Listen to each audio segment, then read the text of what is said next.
किसी को इस पंक्ति में आपत्ति नहीं हो सकती है, किसी प्रकार का विवाद नहीं हो सकता है, चाहे कोई धर्म हो, कोई संप्रदाय हो, कोई मजहब हो, सभी लोगों के द्वारा जीवन जीने का यह सूत्र निर्विवाद रूप से स्वीकृत है कि जीवन धाराएं चले, साधन संयम योग से।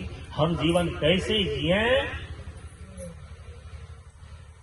अब अलग अलग धर्मावलंबी लोग, अलग अलग संप्रदाय के लोग अलग अलग प्रकार का निर्देश करते हैं, लेकिन एक ऐसा सर्वसामान्य सूत्र जो बिना किसी मत पंथ संप्रदाय के भावों को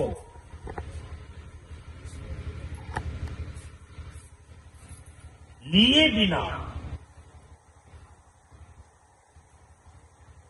सर्वसामान्य के लिए जीवन जीने का निर्देश प्रदान करता हो, परम पूज्य गुरुदेव के द्वारा दिया गया यह छोटा सूत्र ही है कि जीवन धाराएं चले, साधन संयम योग से। जीवन कैसे जिए, तो गुरुदेव कहते हैं जीवन धाराएं चले, साधन संयम योग से। जीवन एक धारा ही है। कई बार आपने सुना, जीवन एक धारा के रूप में है। रुक जाएगी यह गति जिस दिन, मर जाएगी जब 2 दिन की घड़ियां में। गतिशीलता ही जीवन। जीवन को परिभाषित ही गुरुदेव ने इसी रूप में किया कि सहजता और सरलता के साथ समानता के मार्ग पर गतिशीलता ही जीवन है।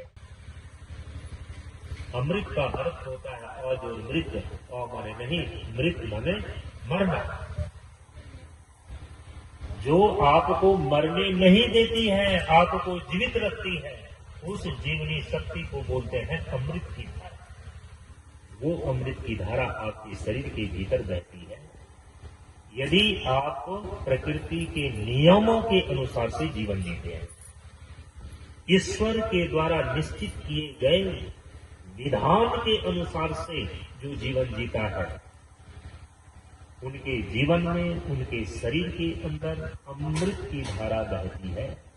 आपने सुना होगा कि देवासुर संग्राम में समुद्र मंथन हुआ था, और उस समुद्र मंथन से अमृत भी निकले और विष भी निकला। परम पूज्य गुरुदेव ने जो अपनी मौलिक संरचनाओं में, प्रार्थना में, कीर्तन में, तत्व गुण वंदना में सतोगुणी शब्दों को सजाया है, इनके उच्चारण मात्र से ही आपके शरीर के भीतर सतोगुणी धारा प्रवाहित होने लगती है। परम पूज्य गुरुदेव ने कभी प्रवचन में कहा था, मैंने उसको एक कोटेशन में नोट कर लिया, और उसका भाव ये है कि सतोगुणी शब्दों का शुद्ध उच्चारण तीनों शरीर से करता स्वास्थ्य निर्माण एक शब्द सिद्धि से संभव है, मनुष्य जीवन का पूर्ण कल्याण। गुरु स्तुति से लेकर शांति पाठ तक में इतने सतोगुणी शब्दों का संयोजन है। प्रार्थना कीर्तन इत्यादि में जो सुबह सुबह नहा धोकर के इस सतोगुणी शब्दों का उच्चारण कर लेता है,